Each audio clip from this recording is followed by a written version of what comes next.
मारो इसे और मारो इसे, ये इसी लायक है। अरे मारो यार। सरपंच जी, कालिया को चोरी करते हुए हम सब ने रंगे हाथ पकड़ा है। अब इसे गांव से बाहर निकाल देने में ही हम सबकी भलाई है। तो देर किस बात की है, अभी इसे धक्के मार के इस गांव के बाहर का रास्ता दिखा दो।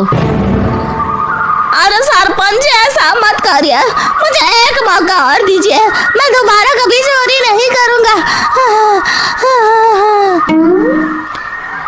लेकिन गांव वाले उसकी एक नहीं सुनते और उसे मार मार के गांव की सीमा के बाहर निकाल देते हैं।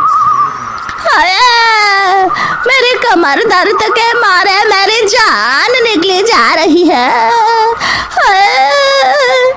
कमबख्तों ने जम के धुलाई की है मेरी।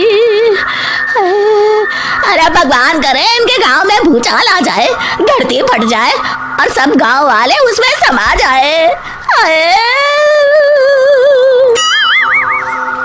चलते चलते कालिया जंगल में पहुंच जाता है। उसे वहां एक प्रयोगशाला दिखाई देती है। अरे इस जंगल में ये अजीब सा दिखने वाला घर किसने बनाया है, चल कर देखना पड़ेगा। कालिया प्रयोगशाला के पास चला जाता है। दो वैज्ञानिक प्रयोगशाला में बातें कर रहे होते हैं। बधाई हो डॉक्टर चमन, आखिरकार हम दोनों ने मिलकर एक ऐसी घड़ी का आविष्कार कर लिया है जिसे पहनकर कोई भी इंसान गायब हो सकता है।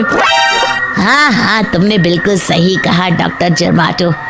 अब कल सुबह ही हम इस जंगल से निकल जाएंगे, लेकिन उससे पहले आज रात के खाने का बंदोबस्त करते हैं। हाँ, मुझे तो बड़ी जोरों से भूख लगी है, चलो चलते हैं। दोनों वैज्ञानिक वहां से चले जाते हैं।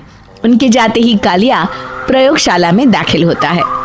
अच्छा तो ये बात है। कालिया बड़े से कांच के अंदर रखी घड़ी को बाहर निकाल लेता है और अपनी कलाई पर बांध लेता है। फिर घड़ी में लगा बटन दबा देता है। कालिया को एक जोरदार झटका लगता है। कालिया अपने आप को आईने में देखता है तो उसका पूरा शरीर पूरी तरह से गायब हो चुका होता है। अब तो जो चाहे वो कर सकता हूँ। सबसे पहले मैं उन सभी को सबक सिखाऊंगा। गांव वालों, मैं आ रहा हूँ।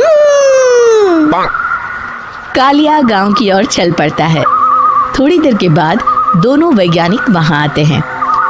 अरे ये क्या, लगता है कोई हमारी घड़ी चुरा कर ले गया है। ये देखो पैरों के निशान।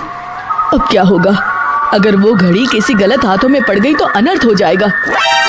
तुम चिंता मत करो, हमारी घड़ी में जो बैटरी लगी है ना, वो सिर्फ 24 घंटे चलेगी। उसके बाद वो घड़ी काम करना बंद कर देगी। उधर दूसरी तरफ गांव में सरपंच अपने घर में सो रहा होता है। तभी एक आहट से उसकी नींद खुल जाती है। अरे कौन है वहाँ? बड़े मजे से सो रहा है, आज मैं तुझे नहीं छोड़ूंगा। कालिया पास में पड़ा डंडा उठाकर सरपंच की पिटाई शुरू कर देता है। ये ले और ये ले, इसी लायक है, ले। आप मर गए। अरे ये क्या हो रहा है? अरे कोई बचाओ मुझे, मेरे घर में भूत आ गया है। सही कहा, मैं भूत ही तो हूँ, ये ले। अरे भूत जी, मैंने आपका क्या बिगाड़ा है, मुझे छोड़ दीजिए। आपको क्या चाहिए? तेरे घर में जितना भी पैसा है ना, मुझे ला कर दे दे, तब मैं तुझे छोड़ दूंगा और यहाँ से चला जाऊंगा। सरपंच अपनी तिजोरी से पैसे निकालकर एक बड़े कपड़े में बांधकर जमीन पर रख देता है और कालिया वो सारा पैसा लेकर वहां से चला जाता है। दूसरी तरफ जमींदार गांव के चौराहे पर खड़ा कुछ लोगों से बात कर रहा होता है। इस कमीने जमींदार ने भी मुझे बहुत पीटा था, इससे भी बदला लेना तो बनता है। हाँ? जमींदार अचानक अपने आप को चांटे मारने लगता है। अरे भाई ये क्या हो रहा है? जमींदार साहब आप ठीक तो है ना? अरे मुझे नहीं पता भाई।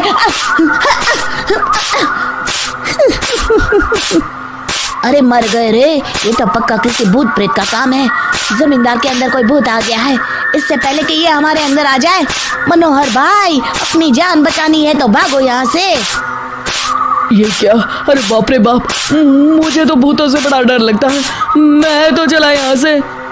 अगली सुबह इस घटना से पूरे गांव में दहशत फैल जाती है। सभी गांव वाले आपस में बात करने लगते हैं। अरे भाई, पता नहीं कहाँ से हमारे गांव में एक भूत आ गया है। उसने कल रात को सरपंच और जमींदार की खूब पिटाई की और उनके सारे पैसे भी लेकर चला गया। हाँ भाई हाँ, ये भूत तो मुझे बड़ा अजीब लगता है। मेरी समझ में नहीं आता कि भूत उन पैसों का करेगा क्या। अरे तेल में पकोड़े बना के तलेगा बेवकूफ। इस बात की चिंता करके कहीं वो भूत हमारे घर में ना आ जाए। तुम बिल्कुल सही कह रहे हो आर्या, मैं भी इसी बात से घबरा रहा हूँ। अच्छा, अब मैं अपने घर जा रहा हूँ। तुम सब भी अपने अपने घर चले जाओ, उस भूत का कोई भरोसा नहीं है। हाँ। तीनों वहां से चले जाते हैं। दूसरी तरफ कालिया सारे पैसों को एक खंडर में छुपा देता है। इतने सारे रुपए तो मैंने अपनी पूरी जिंदगी में एक साथ कभी नहीं देखे। इस तरह कुछ दिनों में मैं अमीर बन जाऊंगा।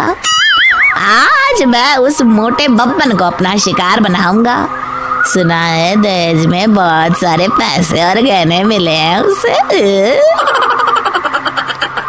रात होते ही कालिया बब्बन के घर में घुस जाता है। हाँ, मिल गई तिजोरी। अब जल्दी से इसे खोलकर सारे पैसे निकाल लेता हूँ। अरे खुल जा खुल जा। खुल गई। कालिया पैसे थैले में भर ही रहा था कि तभी बब्बन उसके बगल में आकर खड़ा हो जाता है। भाई क्या कर रहा है? हाँ? अरे हट।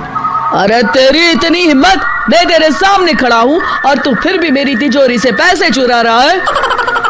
अरे मैं तो गायब हूँ, तू मुझे कैसे देख रहा है? कालिया अपनी घड़ी को देखता है। अरे इसे क्या हो गया है? हाय, लगता है बैटरी खत्म हो गई। अच्छा, तो आज मैं तेरी बैटरी अच्छे से चार्ज कर देता हूँ। अरे भाग्यवान, जरा मेरा डंडा तो लाना। ये मोटा मुझे नहीं छोड़ेगा। अरे भागो। कालिया भागकर घर के बाहर जाता है। बाहर सभी गांव वाले हाथ में डंडा लिए खड़े होते हैं। अच्छा, तो तू वो भूत है?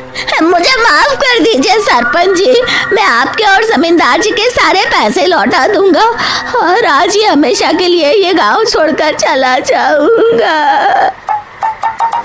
शिक्षा, बुराई ज्यादा दिन की मेहमान नहीं होती, एक दिन उसका अंत हो ही जाता है।